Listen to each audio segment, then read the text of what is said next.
Welcome back, everyone. Today, we're going deep on a fear that I think a lot of us can relate to on some level. Definitely a common one. Yeah, we're talking about acrophobia, the fear of heights. And, for a lot of people, this isn't just about, not liking to look out a skyscraper window, right? Right. It could be way more intense than that. For sure, it can be totally debilitating, keep you from doing things you want to do, going places you want to go. Absolutely. Like, we're talking sweaty palms, heart racing, Yeah. that feeling like you might actually pass out. It's that primal fear response taking over. You feel like you're on the edge of something dangerous. It's pretty fascinating, though, when you think about it. How so? Well, we humans probably evolved this way. I mean, way back when, being a little wary of heights kept our ancestors safe. I guess that makes sense. But these days, for some people, it's like that inner alarm system is just stuck on overdrive. Even when there's no real danger. Exactly. So does that mean anyone who's afraid of heights is, super in touch with their inner cave dweller? Well, not exactly. That instinctual fear is definitely part of it, but acrophobia can also come from personal experiences. Oh, right. Like if you had a bad fall as a kid or something. Exactly. Your brain might kind of overcorrect and decide that ANY height is dangerous. Makes sense. For other people, it's more tied to anxiety in general, Mm. maybe a fear of losing control or that unsettling feeling of being unsteady on your feet. So step one is figuring out where your fear comes from. But here's what you really want to know. The million-dollar question. Can you actually overcome this thing? Absolutely. Yes. Give us the good news. One of the most effective ways is something called gradual exposure therapy. Okay, I can already hear people thinking, you want me to do what? I know, right? They But hear me out. It's not about jumping straight into the deep end. No bungee jumping on day one. No way, no way. It's about facing your fear little by little, step by manageable step. Okay, so paint me a picture. What does that actually look like? So imagine you get anxious just looking at a high-rise window. You might start by practicing on a lower floor. Get used to the feeling. Okay. And as you get comfortable there, you move a little higher, maybe venture out onto a small balcony. Gotcha. The key is you're in control. You set the pace, find that sweet spot between challenging and doable. I like that. No pressure. Exactly. It's like training your brain to realize, hey, heights don't automatically equal disaster. You got it. But let's be real, when that fear kicks in, it's hard to even think straight. It really is. Our bodies kind of betray us, right? For sure. That's where I think the whole breathing thing comes in. When I'm scared, I definitely notice that, like shallow, panicky breathing. Yeah, that's your fight or flight response messing with your breathing, which just makes the anxiety worse. Oh, great. But you can use your breath as a tool. Oh, how? Deep, steady breaths can help. It's like sending a signal to your nervous system to just chill out. So it calms your heart rate, calms that panicky feeling. Exactly. It's almost like hitting a reset button. I like that. But Yeah. what about, the mental game? Isn't there something about visualizing yourself in scary situations? You're talking about visualization. It's like mental rehearsal. So let's say your fear is Ferris wheels. Uh-oh. You picture yourself calmly getting on, enjoying the view, feeling that little thrill as you reach the top. Okay. You're creating a positive experience in your mind, making the real deal less scary. So you're basically rewriting the script, replacing fear with confidence. Exactly. I love that. But sometimes logic just flies out the window, You're up high and all you can think about is, what if I fall? Well, remember, being in a high place doesn't automatically mean danger.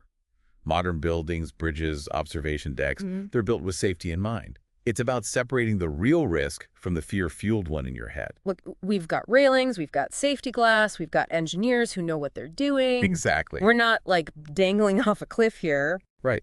And what's even more interesting is you can actually reframe the whole experience. Instead of terrifying, what if it was exhilarating? See the view, feel the wind, maybe even enjoy a sense of awe. It's all about the story you tell yourself. I love that. Turning fear into a thrill. But of course, sometimes it takes more than just DIY techniques, right? Absolutely. It's not about expecting a magical cure. It's about the process. Right. Embracing the process, being kind to yourself, celebrating even the smallest victories. And having a good support system. Friends, family, a therapist, those people can make all the difference. For sure. Having that support can be key to staying motivated. Okay, so we've delved into the origins of acrophobia, explored different coping mechanisms, talked about the importance of getting help if you need it. But what about the research? What are scientists discovering about this fear? There's some fascinating developments happening, especially with the rise of virtual reality therapy. Oh, VR. I've heard about it being used for other phobias, like spiders or public speaking. How does it work for acrophobia? Well, imagine this. Therapists can create these incredibly realistic virtual environments.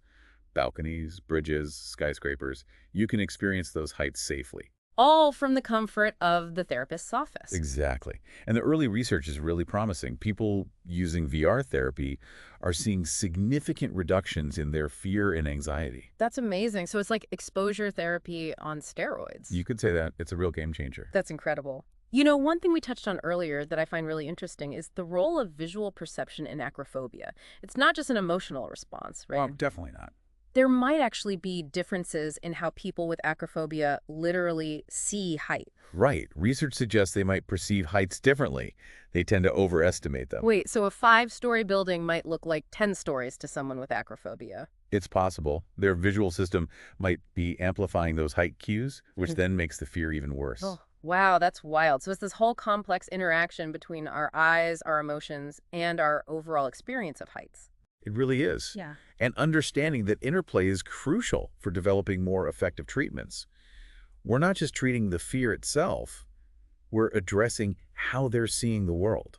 It's pretty amazing when you think about it. Something as basic as how we see things can play such a big role in our fears.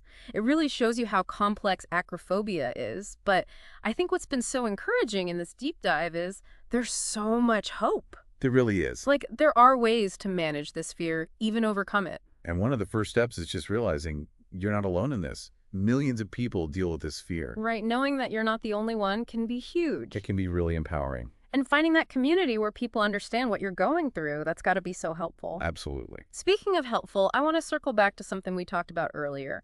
That whole idea of mindset, reframing how you see heights. Yeah, instead of fear, maybe you see excitement.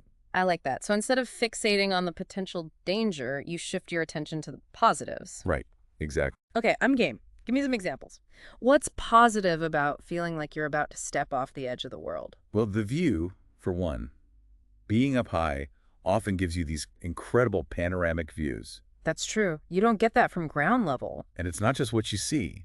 There's also a sense of accomplishment that comes from facing your fear.